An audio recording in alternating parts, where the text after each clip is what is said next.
Yes, it always does. Good morning, everybody. Good morning. Yeah, we've been out here for the last hour, and man, the time just flew away. And let's go. We got 13 minutes. I was like, oh no! And then we just 1 minute. It's like, man, it's been a fun morning. Good morning. I don't have a costume. Claudia. Well, welcome to the show this morning. Halloween edition, I guess, since tomorrow's Halloween. Anyway, I thought I'd wear a little bit of a costume. Not really a costume. The shirt I got it to fly in from Dayton. Oh, wrong way. Dayton Dawn Patrol. Yeah. Well, I figure I go as myself and scare everybody. That's the scariest thing I can come up with. And the hat I got to use when I was at the Dawn Patrol, if I was flying my D7, this is the hat that the Baron and his brother both would have worn in their dress uniform. Of course, not flying, they wouldn't have worn this, but this is their dress hat. And I picked this up on eBay. It's a costume kind of hat thing, but thought that'd be fun to wear for Halloween. And we'll see what other shenanigans go on. So let's say hi to everybody this morning. Good morning, Dwight, Curly. We got Lee, we got John, Jerry, Rob, and we got the infamous Roy, the container man. Wow, did I get everybody? Wow, I sound like Nancy from Romper Room. We have Johnny and we have Bill. As long as you don't bring out the magic mirror, we're good. The magic mirror, yeah. Roy wants to know what you're supposed to be. What I'm supposed to be? Roy, before he answers that, I think he's probably one of the scariest things I've seen in a while. That's it, yeah. I mean, why should I put on a costume? I mean, I go as myself. And I scare everybody. That's why I told Claude I only shave twice a month because I don't want to look in the mirror. Yeah, the older I get, the scarier I get. So, I shave when the wife starts complaining. It's like, okay, I'll shave now. Rob says the scariest costume is if everyone removes their mask at the same time. Yeah, probably in this group especially. I don't have any candy. Good morning, Al. Mars here. Good morning, Al. Anyway, yeah, we're just like normal. We don't really have anything to talk about, but I thought it'd be fun to do some Halloween stuff. So if y'all want to talk about that or, railroad bum, that would be good. But how would they know if you're a railroad bum or just somebody from California? Yeah, exactly. Well, I could dress as an engineer. Which is like this. That's how I dress. Yeah. Well, actually, not from California, but from LA. Oh my goodness. Hey. Anyway, it's funny. We don't get.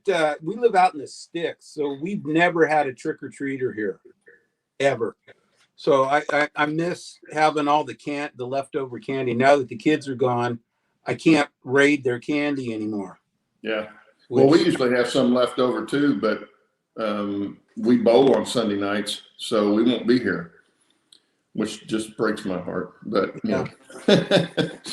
Well, no, yeah, you always have the candy tax. You got to check through the candy, make sure it's safe, and it's like, nope, can't have that one. Can't have that one. Nope, candy tax. Yep, that's mine. Yeah, I got all your favorites, right? What's everybody's favorite Halloween candy? Yeah, what's your favorite Halloween candy? What's your favorite Halloween candy? And Randall Elson has shown up. Thank you for showing up, Randall. Good to see you. Mine are the little Snickers. I just love Snickers. Snickers? Snicker bar, little tiny Snickers. Yeah, I was more of a Milky Way guy. So Milky Way, you need nuts. Yeah.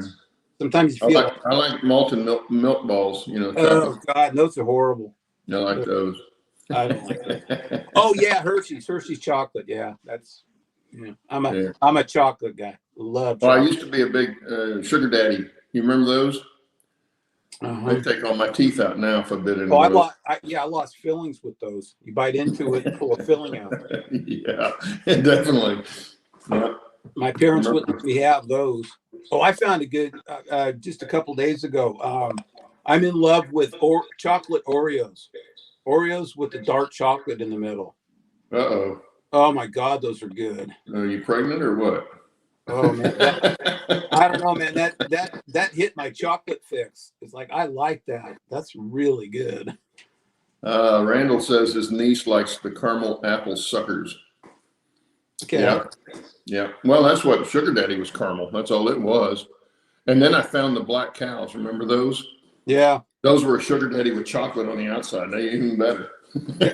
Yeah. Rob says M&Ms are Milky Way, and I forgot the M&Ms because I do like the peanut M&Ms. Those are good. Yep, yeah. M&Ms are good. That's one of my wife's favorites. M&Ms. She likes caramel turtles, but that's more of a Christmas thing. What about candy corn? Oh, candy corn. Yeah, my grandmother always had candy corn around. So I ate candy corn like crazy. That's probably why I'm so weird. Just doused myself with sugar. Yeah. Roy says I'm going to give birth to a steam tender. Yeah. That And would. more. I'm going. He's actually got a little update he can give us on that. Oh yeah, Claude and I were talking. Yeah, I finished the update and I watched it and it's like, wait a minute, I'm not done. I've still got a reverse gear I got to build. It's like, okay. So yeah, no, I'm not done. So I can give you a preview of the update. This is a wood mock-up of the reverse gear that I'm going to have. Whoop. With the notches. So it's going to look just like this, except it'll all be brass. The lever will be stainless steel with a brass handle. So, and that's built according to the drawing. So that's I've got. So yeah, I'm not done. I can't. I gotta have a way to put it in gear. Yeah, we were going over his difficulty in placement of that little puppy. Yeah, it's really tight where it's got to go. The fun part's going to be when you get the cab on that, watching you try to run that thing. Oh God, yeah, that's it. May be a static display. Well, I'd just make your cab roof removable for running. Would probably be the easiest thing to do. Yeah, well, there's guys do a couple different things. They do either that. They have them tip up, which I think looks kind of hokey. I'd rather take it off than have it tipped up. Or it's notched out. There's an opening in the top, which I may do that one too. Yeah, that would be okay to do. That would look good. No, that little tiny throttle is, I don't know how that's going to work, because that you're going to be messing with that thing a lot, and it's like trying to, run the thing with a toothpick. Yeah. Oh, good morning, Pappy. Pappy just dropped in. Hey, Pappy. Hey, Pappy. It's Halloween here on the channel. It is, so we're going to scare everybody with. So this is for those that came in late, this is a German World War I officer's cap that I bought. It's a costume cap, but I bought it to take to the Dawn Patrol in Dayton, Ohio, when I went up there for the 100th anniversary of the Great War. And it's very warm. This is actually wool, which I thought was kind of unusual for a costume cap. It's really well made for a cheapy prop like that, but yeah, it looks really good. Yeah, it is. I mean, I'm sure the band inside is not leather. I think it's vinyl. Yeah, it's a vinyl of some kind. Put it back on. You're scaring me. Put it back on. Probably blinding you. There you go. Get the light just right. Anyway, I decorated my house once. My daughter she was about 5 or 6, and she was born. So that was about 1989, 88, something like that. And I made a human dummy. I looked really good, put the shoes in the feet, and I had some fake hands and made a fake head. And with the blood, and the head was off, and it looked really kind of gory. And I sat on a bench with a chainsaw, and I had an old Yoda mask. I wish I still had that one. So I had the Yoda mask on in a hood, over me. So you couldn't see the ears or anything, just this kind of dark, ugly looking face. I didn't get one trick or treater. They walked right by the house. They wouldn't even come in. No, they look over and see that and say, no. And after about 15 or 20 minutes of people just walking by, I ended up taking the mask off and just had my regular face out there. And they would come up and they would go, but they still weren't crazy about it.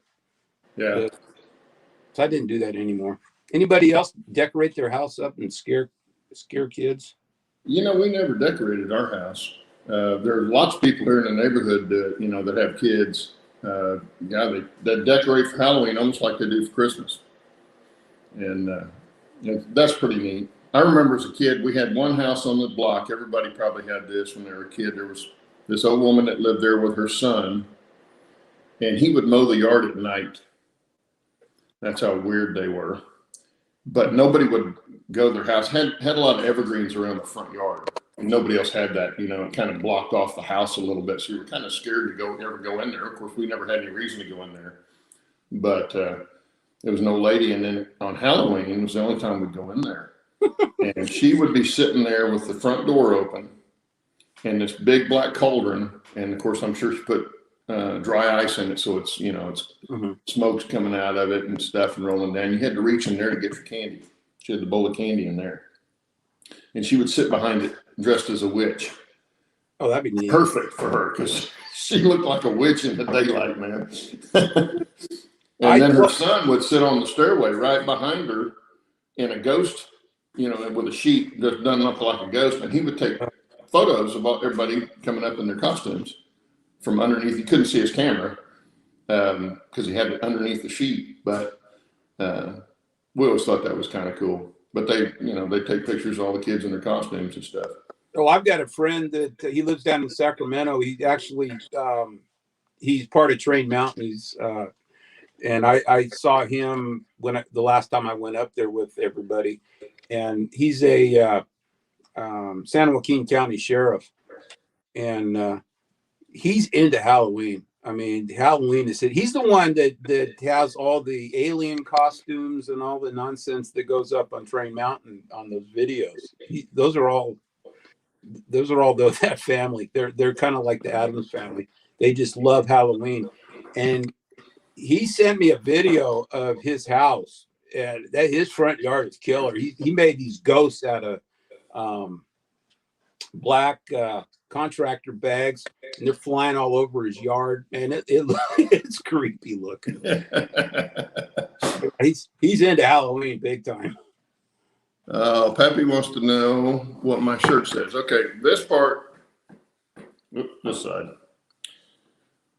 I don't know if you can read that. Probably not. Here, let me turn around. I don't see this either. Is that in frame? I can't see. Yeah, I still can't read it though. Okay. It's the shirt I got up at the Dayton Dawn Patrol. I got this one in when did we go back up there? 2018 was the end of the war. 100th anniversary of the end of the war. We'd gone up in 14 for the anniversary of the beginning of the war. And we had a lot of fun with that. They had a lot of reenactors and stuff like that. And that's what I bought the hats for, this hat for. But then, we can always switch to something else. Who else is here? Oh, Jerry wants to know if Roy's going to give out candy at the truck stop. So what about it, Roy? You going to give out candy at the truck stop? Well, Roy says he scares kids year round, and I've met Roy, so I would agree. I would agree with that. Yeah. He scares me. He scares me. Oh, okay. Anyway. So what are you working on now, Steve, besides the reverse quadrant on that? Are you doing anything else on the engine? On the engine? No, you did put out a couple of updates on it though, didn't you? Yeah, I got the running boards all in, man. I was stoked when I got that done. Yeah, I spent yesterday putting in, well, actually not yesterday, but day before yesterday, putting in those brass posts at the front of the. What are you doing? You don't want to see yourself? Okay. Yeah, I don't want to see myself.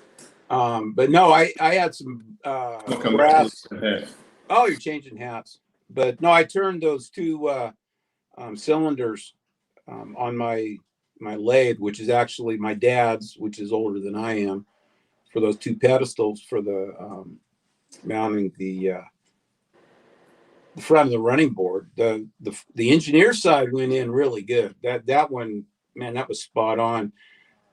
But I had a little trouble with the one on the fireman side because I guess for some reason, when I got it, I mean they're all nice and square because I did it on the lathe.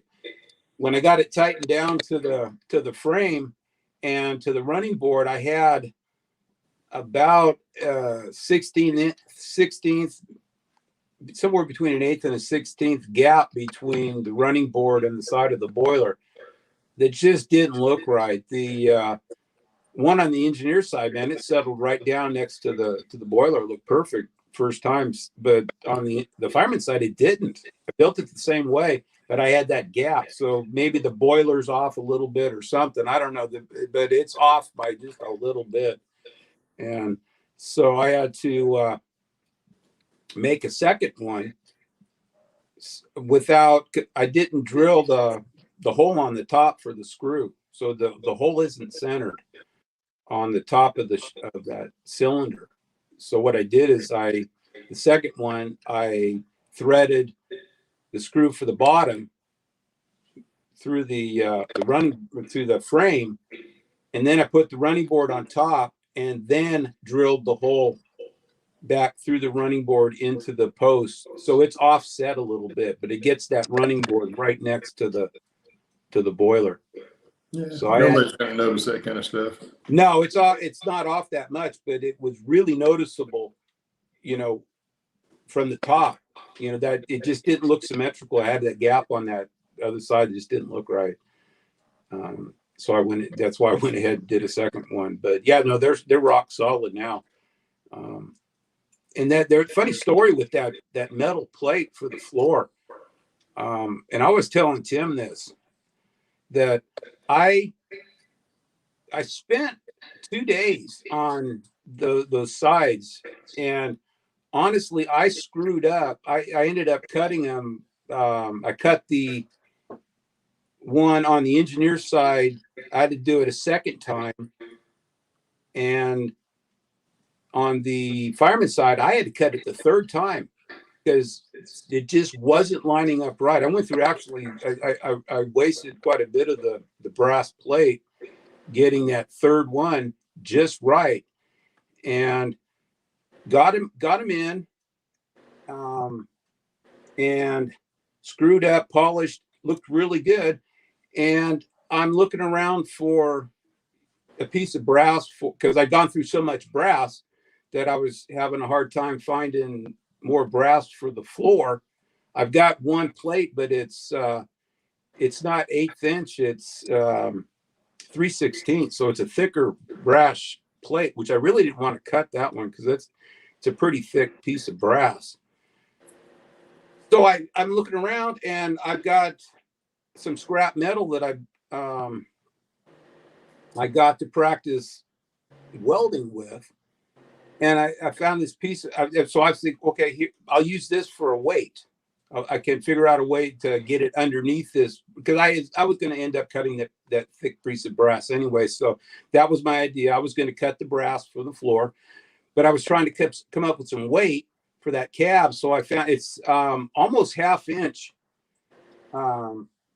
steel. That's, I pulled it out, and that thing laid right in there perfectly. It fit like it was cut for it. And it was just really bizarre because that was just a scrap piece that I found at our metal supply place. So it was really spooky because when I got done, I know this gets into the Halloween stuff, but I got chills when I put that last piece in. I felt like John was there. and Yeah. he found that piece because it fit perfect. I mean, I couldn't have cut a piece of steel to fit that any better than that one fit. Yeah. And it was almost like he was there. It was kind of eerie. I know that's kind of like, ooh, but yeah. Yeah, but yeah, when I got that done, it was like I was stoked. That is really cool. Well, Jerry says you could at least put your railroad hat on. Nah, then I look like a dork. Well, you kind of got a railroad hat on, don't you? Isn't that the goose hat I got you? Yeah. Yeah, Galloping Goose. I have yet to have anybody ask me what that means. Oh, the my Galloping wife, Goose? yeah, even my wife hasn't asked. I've been wearing that hat ever since she gave it to me, and she's never asked what it means. Maybe she thinks you're a goose. No, she probably thinks it's train related and wants nothing to do with it. Jerry also says John's watching you. Don't screw up his loco. Yeah, well, that's it. Yeah. Yeah. Because I did put a little scratch on one little piece, and I'm not going to tell you where, but I was like, oh, shoot. Sorry, John. You know? Yeah, here you go. Lehigh River says the Erie Railroad. The Erie, yeah. Very Erie Railroad, yeah. Erie. Yeah. I did a train one time. It was bigger than the 1.5-inch scale. It was one of those, I'm not sure what scale it was, but like they use at a zoo or something. And it was out at some kids camp out east of town here, and they had it dressed up, had it done up. They do it for Christmas too, but they had it this particular time we went out there. They had it done it for Halloween, and they did a pretty good job with it. But you rode the train around, and of course it went out in the woods, and they had stuff set up out there. That was a lot of fun. Train Mountain does that. They set up the week. Do they? They did. I don't know if they're still doing it, but yeah, they had a tunnel up there that did it. It was an S curve through a tunnel, and it had the old timbers, and it smelled all musty, and they would decorate that thing up. But last summer they daylighted it because they started to rot and it was getting unsafe. So they just daylighted the whole thing, which is too bad because it was really good for the Halloween train. So I don't know if they're still doing it, but the Klamath and Western. I think I saw the picture of that tunnel before they. Yeah. I think you posted it. Yeah. Or you sent me a link to whoever did post it. Yeah, it's too bad. It was kind of cool, but it's history now. Yeah. Detroit Zoo has an awesome train. Oh, that could be a good Halloween train, I bet, too, up there. Detroit's kind of scary. But yeah, there's our zoo here has a little train too that goes around the zoo. I wouldn't consider it being a good train, but it's for the kids it's fine. Well, if you look up the Folsom Railroad or Folsom Zoo, I think it is, they've got a 12-inch gauge train up there that I used to run when I was a little kid. It used to be at Tilden Park in Berkeley Hills. It's called the Cricket. If you can Google the Cricket #1 Folsom Valley Railroad, whatever, and you'll find that it's a 440. It's an American, but it's 12-inch gauge, and that was up. The Redwood Valley Railroad started in the mid 50s, I think it was. And my dad helped Eric Thompson build that railroad. And he converted it from 12-inch to 16-inch gauge in, I think it was like 67, 68, something like that, the later 60s.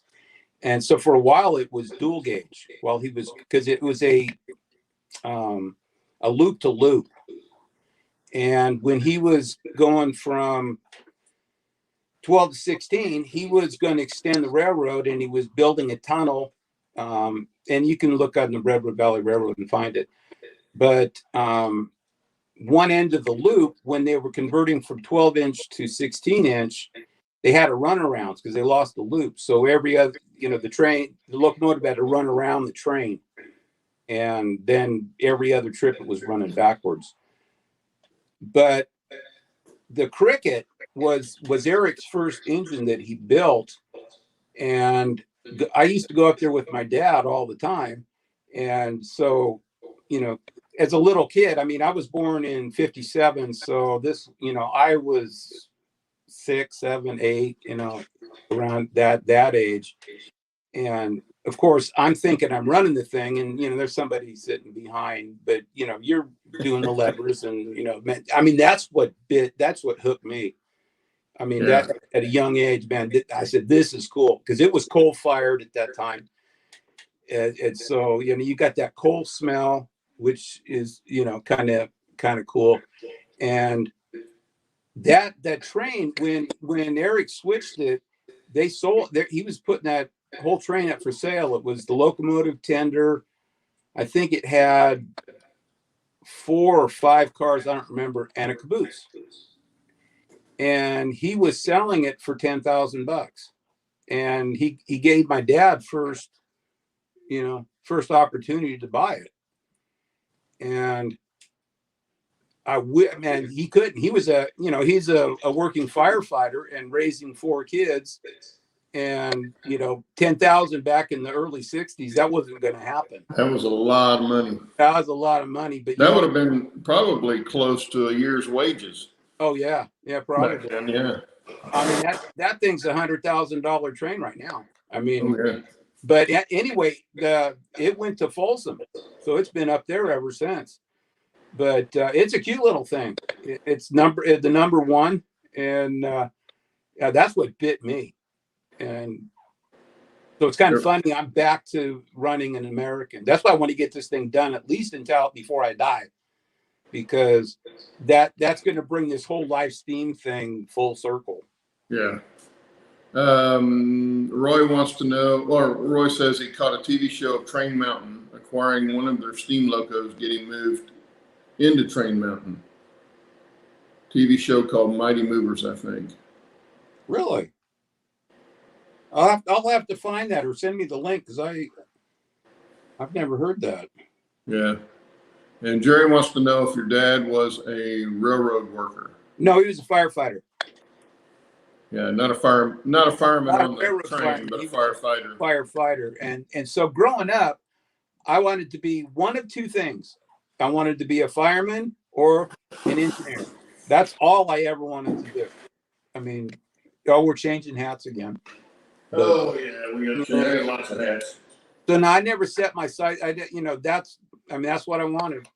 And growing up with a fireman, I was, with his credentials and his badge, he could go anywhere.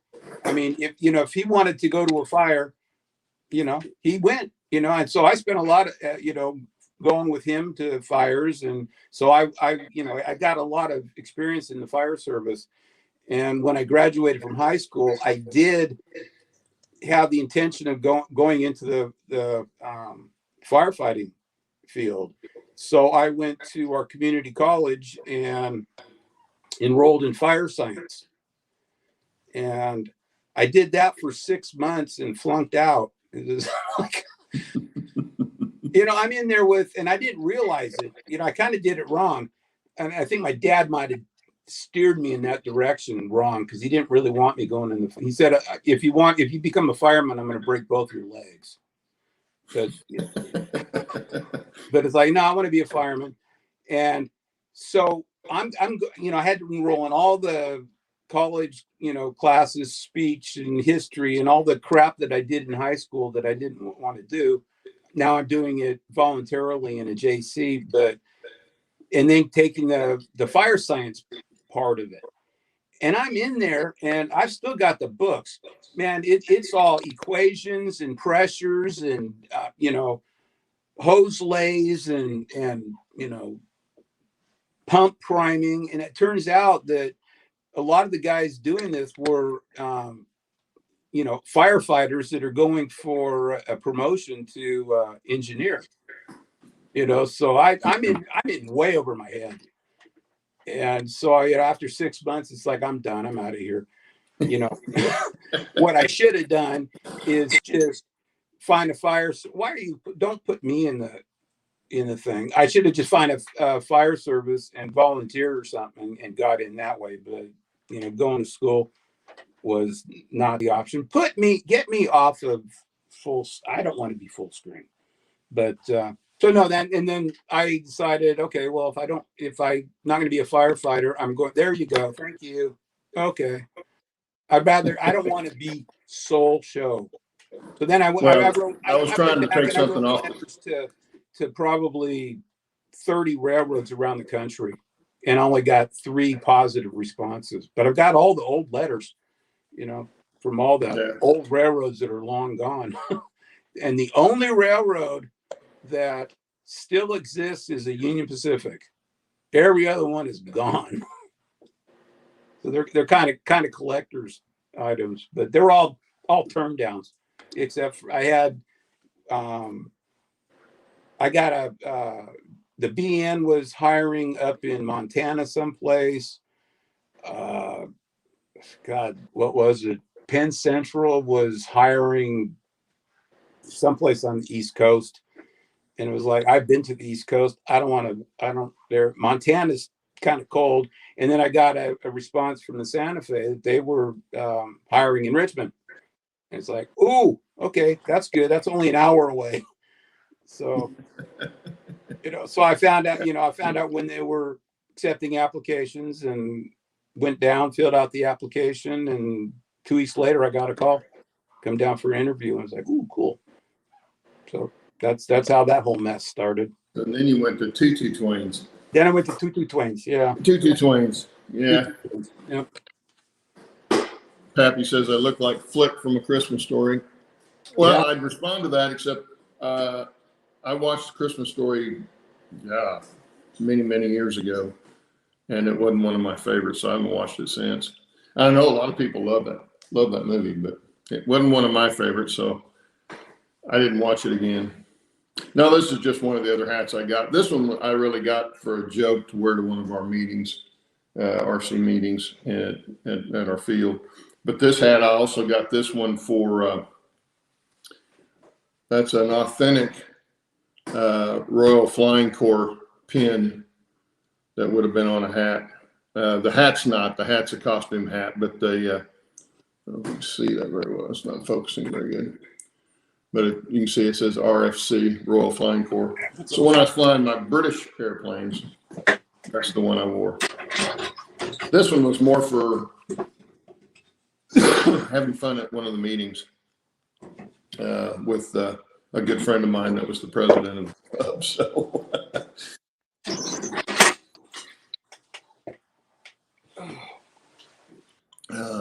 we have 17 people here. All right. How many? I know, Pappy. I know it's a classic. Actually, one of my good customers, she had bought, that's their family's favorite Christmas movie, and she had bought a leg lamp from, like they had in the movie. And they have this stairwell that has a window in it going up the stairwell, but no ledge to set the lamp on. So I had to figure out how to fabricate a temporary platform for this leg lamp to sit on during Christmas. So that was kind of fun on my part, because it took some thinking of how it was going to go up there and be solid enough that it didn't fall down when somebody went up and down the stairs. But yeah, they had a leg lamp. She actually bought a leg lamp. Yeah, I'm with Jerry. We got 18 people in chat now. Okay, who are the lurkers? Come on. We got the regulars, but somebody's watching. Come on. Who are the stalkers? Yeah. Okay, Pappy, you're doing a Christmas Story house in N-scale. Are you doing a Halloween house too?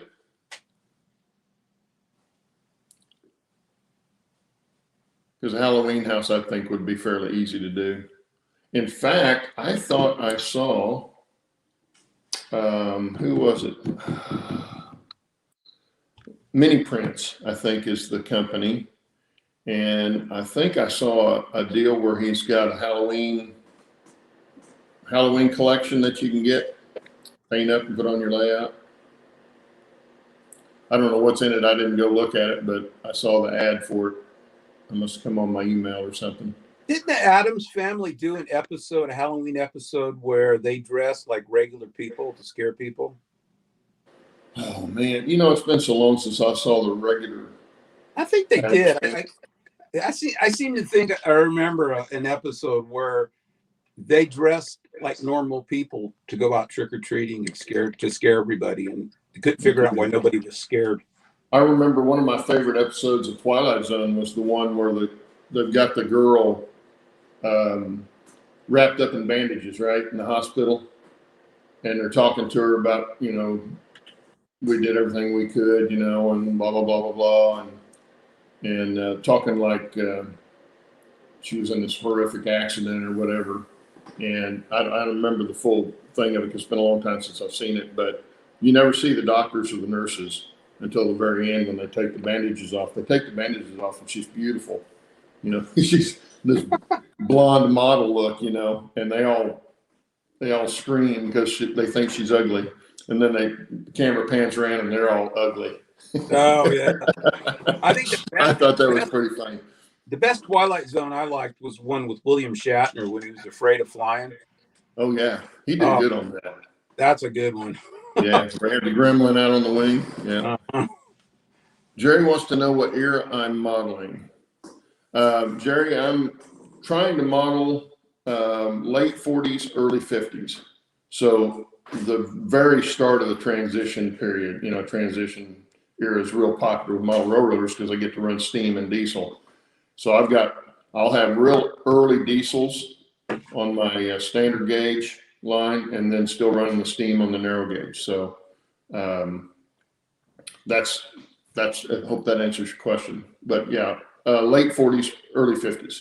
Most people go for the late 50s, early 60s, but and that stuff's a little easier to find, especially for cars and stuff like that. But I'm pushing it back a little bit further back than that.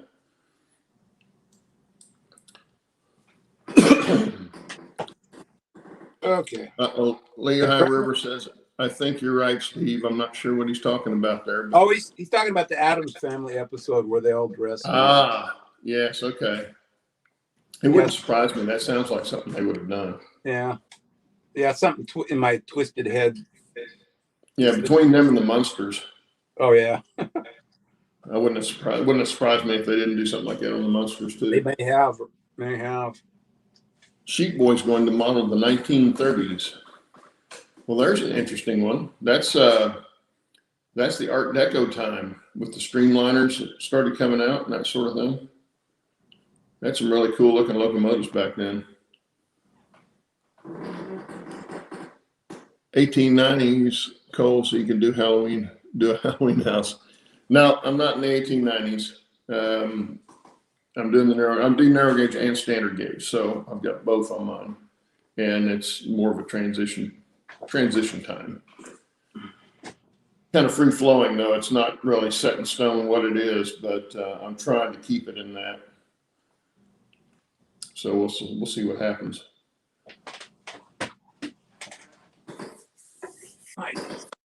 Sheep Boy says, oh, let me put this up here. His future lab is going to be freelance New York Central subdivision called the New York and Lakeshore.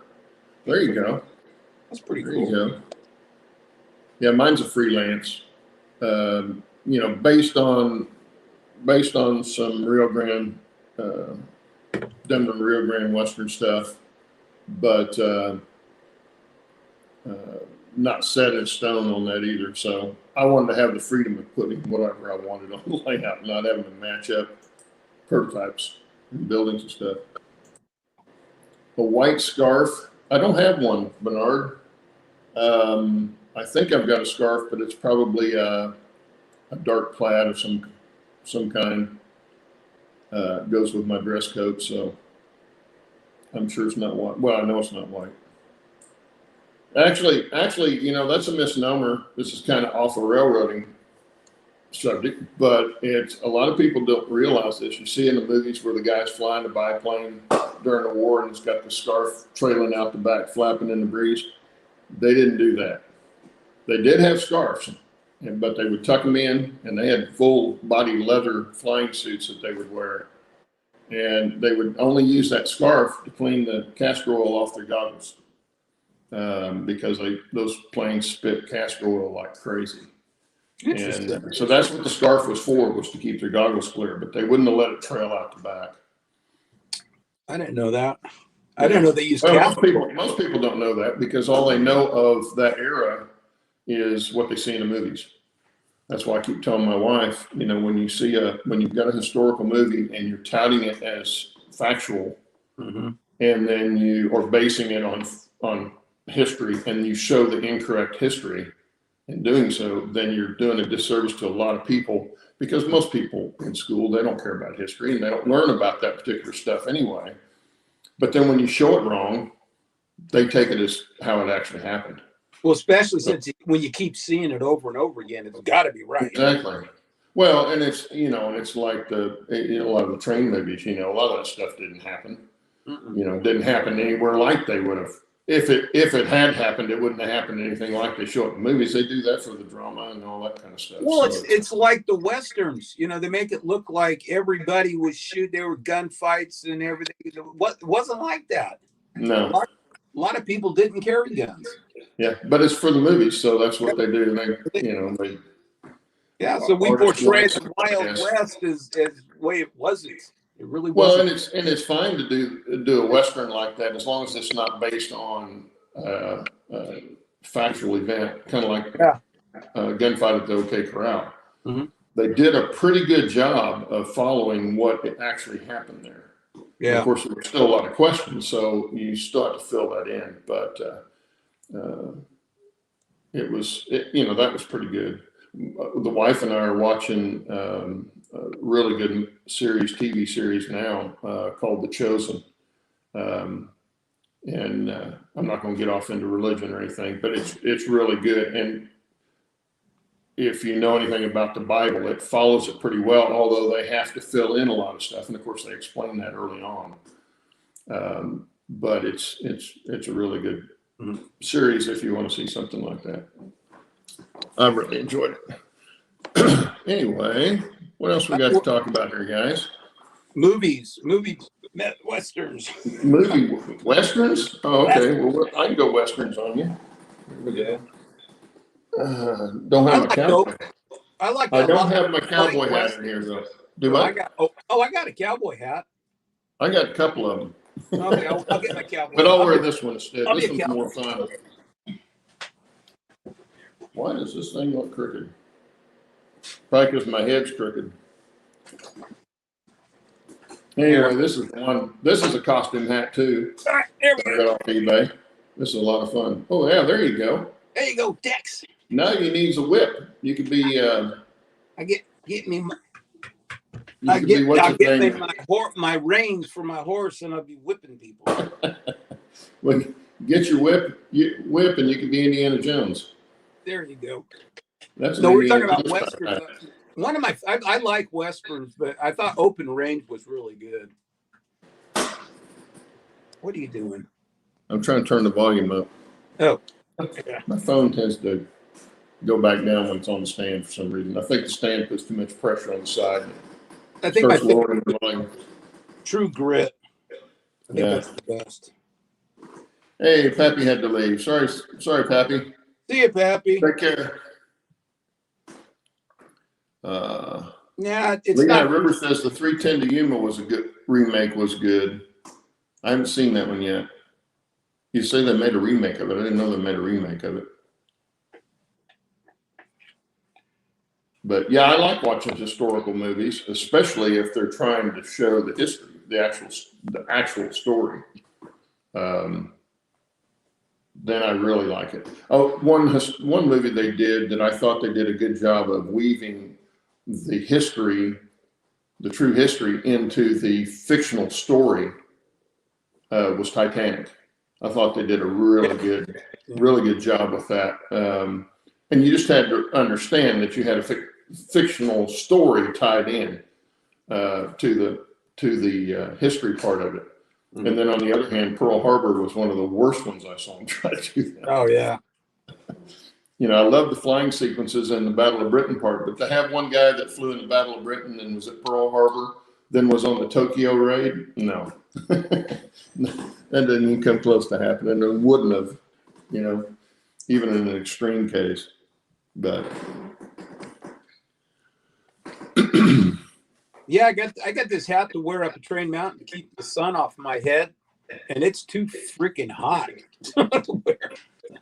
yeah, that's the thing with me. I have to wear them out. Well, I don't have to wear them outside, but when I'm outside playing golf or Oh my doing God. yard work or something like that, I wear a broad brim hat. But I found me one when I was up in Silverton that's very lightweight.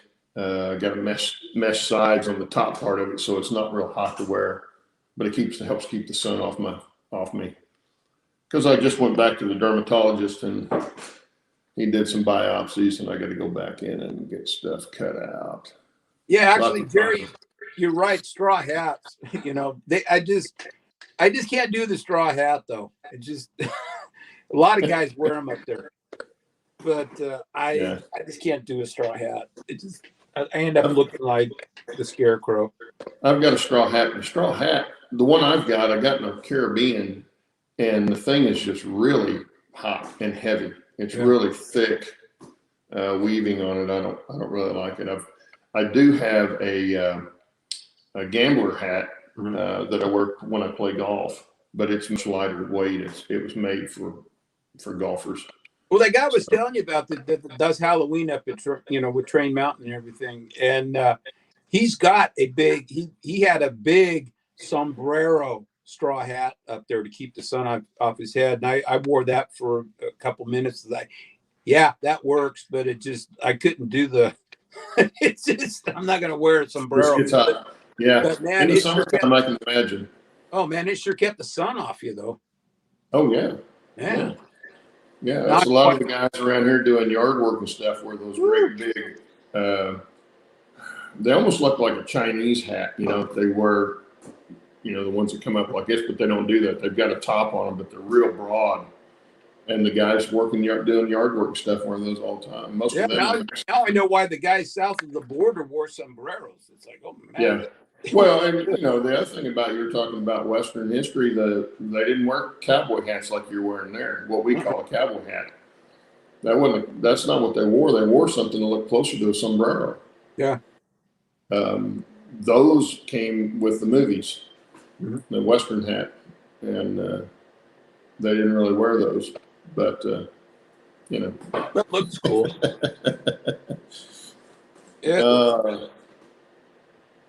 Hard hats. Bernard, one of his favorite movies was Jimmy Stewart and Flight of the Phoenix. Yeah, that was a good movie. I saw that, oh man, long time ago on Saturday afternoon. It was on Saturday afternoon TV before cable is when I saw that. And I thought, well, that looks really cool. Where they made that up, and the guy was talking about making model airplane builder. Well, they didn't know he was a model airplane builder at first. Yeah, hard hats stink in the heat. I agree. Hard hats stink anytime. Yeah. Unless something is falling on your head, and then they're kind of nice. But we had to wear. The only time I had to wear hard hats was when we, as an engineer, was hostling at the Roundhouse. Anytime they were requiring the hostlers had to wear hard hats too, and that was not fun. Anybody that's got to wear a hard hat, I feel sorry for you. Yeah, I do too. I hate wearing hard hats, especially the way they got them set up where they're sitting 4 inches up off your head anyway. So it feels like you're trying to balance all the books or something on your head. Yeah, I wish I still had mine. It was orange with a Santa Fe on the top. I wish I still had it. Oh, an orange one. That'd look cool. Mm-hmm. Okay, last hat change here. We'll go to the best one right there. Okay, which one? All righty. Oh, okay. I guess I gotta wear my. Yeah, you gotta go get yours too. Right. I gotta find it. So anyway, Steve, we ought to set a meet and greet today. We're going to be at Train Mountain. Oh yeah. I know Chuck's going to try and make it. He's been working on Saturdays. Oh yeah. Helping that friend of his. So that's why I haven't been in the chat, but I know Chuck's going to try and be there. And I thought Steve, are you going to try and be there? Steve It's Anderson? June. Oh, let me look at the date again. I always forget the date. Yeah, it's like the 30th or something. Right at the end. Yeah, hang on here. Yeah, it gives you plenty of time to plan. Okay. Yeah, we're figuring that out.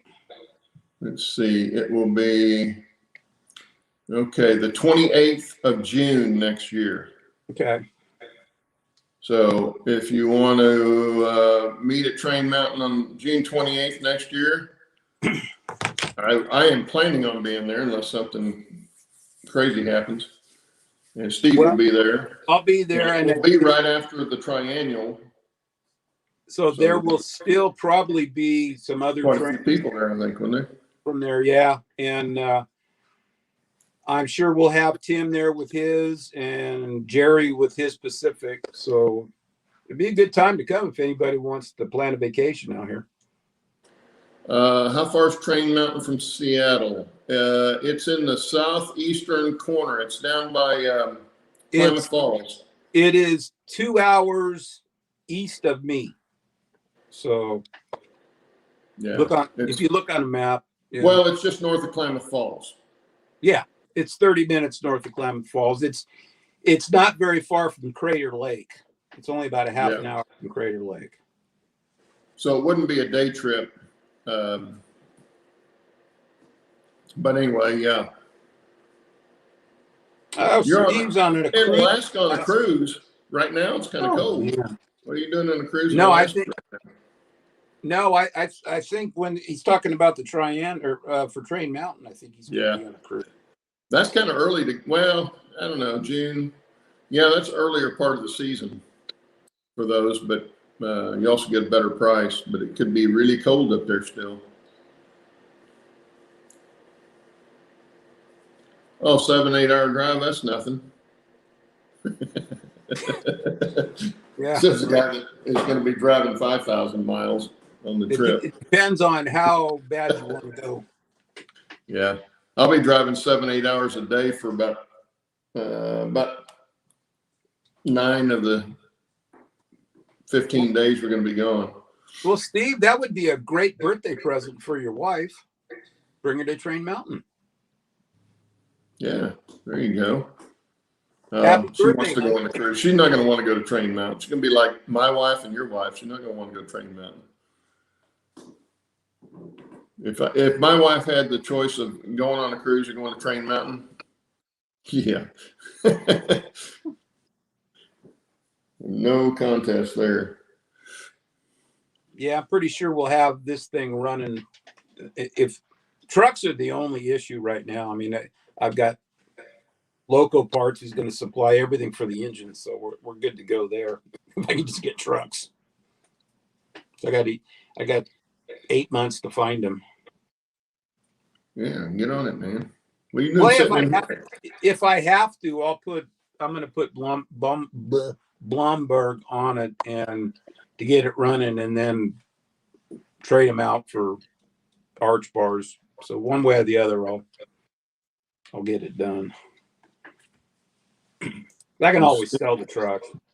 Steve says you spend 3 hours, three of those hours in Tacoma. For a drive, you mean? 7 to 8 hour drive. Why would you spend 3 hours in Tacoma? Really? I've been to Tacoma. Well, we flew into SeaTac when we went on our Alaska cruise and then took a bus up to Vancouver because it was cheaper to do that, pay for the $100 round trip bus to Vancouver for 2 of us, and get a hotel in Seattle for one night. We saved $400. That versus flying straight into Vancouver. So our flights, our bus, and our hotel was cheaper than flying straight into Vancouver at the time. Major road works. That would be Tacoma. Okay. Understand. I ate at a restaurant in Tacoma. The only time I was ever in Tacoma, we ate at a seafood restaurant that was right at the base of the Tacoma Narrows Bridge, the replacement one that wobbled and fell in the river. Now they got two of them. That's the only time I've been in Tacoma. Tacoma sucks. No, Seattle sucks. I've been to. I'll never go back to Seattle ever. Well, the other thing we did on that cruise, we flew into SeaTac, and the travel agent was telling me, oh yeah, the drive from Seattle to Vancouver is beautiful. You got all this beautiful scenery. There's no scenery between Seattle and Vancouver that you can see from the road, except the trees on the side of the road. Very few places did the trees not, open up where you could actually see anything. And then you saw mainly just swamp area. There wasn't any scenery to be had. It's not like you were going right down along the coast. It's inland quite a ways. So don't ever fall for that. Yeah, I went to down to the waterfront at Seattle to watch the fish throwing and all, which they don't do. They did when we were there. No, that once in a while they do it, but it's not a regular thing. It's all touristy. It was like, this is not that great. Well, walk around the waterfront. It was pretty cool. But when I tried to leave, there was so much traffic. We hit it right at rush hour. It took us almost 2 hours to get from the waterfront to I-5. And every time I turned around, there was more traffic trying to get out of Seattle. So you got bumper to bumper gridlock, tall buildings. I get claustrophobia like that, and it was like, I got to get out of the city. It's like, I want out. Once I got to I-5, went past SeaTac, was like, thank God. Like, I will never go back to Seattle ever. Well, see, Steve says that's why you take the train up to Vancouver. Yeah. If I'd have thought about it, I would have done that. But and of course we're there without transportation.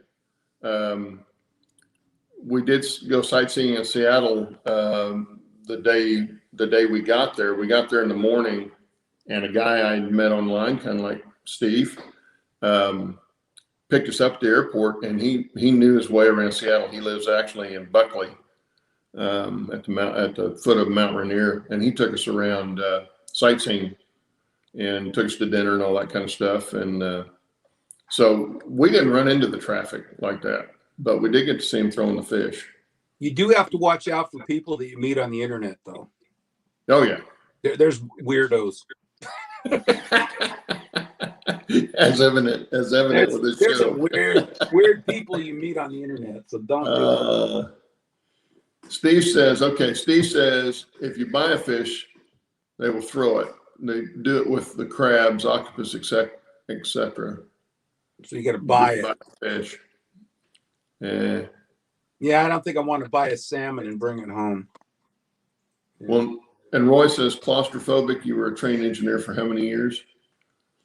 Train cab is small. Yeah, but that's different. I don't have claustrophobia, but that's what I felt when going in the city. It's like anxiety. It's like, It's the same way. I feel the same way when I go to Walmart or Costco. I don't like it. I don't get anxiety, but if I do, Costco and Walmart, give it to me. I don't go there. And Roy says, he's answering Steve, says West Coast traffic. West Coast Washington traffic sucks. Yeah. And, I think West Coast traffic period sucks. The only problem we had was coming back into the country because it was not long after 9/11, and they had all these buses coming back into the States, and they had picked us up at the dock and brought us back. So there wasn't anything. We weren't in Canada very long. In other words, we were just there to get on the ship, and so we were sitting in line with all these buses. But they had this one bus out, had all their luggage out there, peeled open and everything else. They came in the bus and us, and everybody held up the passport. I said, okay. But it was one lane for the buses. So we had to wait on everybody else before we could get out of there. That took forever. But I don't remember the highway being bad, but then I wasn't driving either. Yeah. Oh, yeah, here you go. Roy says, Steve Arnold, for example, weirdos on the internet. Yeah. Yeah. Well, see, I met Roy on the internet. So there you go. You got to find out who you hook up with. There's Steve weirdos. says he only goes into Seattle for football and visit Nancy. Okay. Well, I'm never going back. Well, yeah, I don't know. If I ever go back, it'd only be to get on a cruise, but I know they went to Alaska, but I don't know when that'll happen either. I think that hour went by the fastest of any hour yet. You think? Yeah, probably because I was talking. We're right at an hour. Because I think I was talking the whole hour. Sure felt like it. Oh, no. Sure felt like it. Yeah. Yeah. Well, the more you talk, the less I have to talk. Yeah. And the dog's still asleep. Yeah. Well, there you go. Yes, he's still asleep. Well, guys, good to see everybody. Hope you all have a good week. Take care. Scare some kids on Sunday night. Because I won't be able to, but make sure you check your candy. Yeah, Rob says it was all that scary chat. Yeah. Steve, yeah, it always seems like 15 minutes, Steve, once we get into it, and we never have any really idea what we're going to do. I come up with a hat thing right at the end of the deal, because I had all these hats, and I thought, well, I don't have a scary mask costume to wear, so I'll just wear the different hats.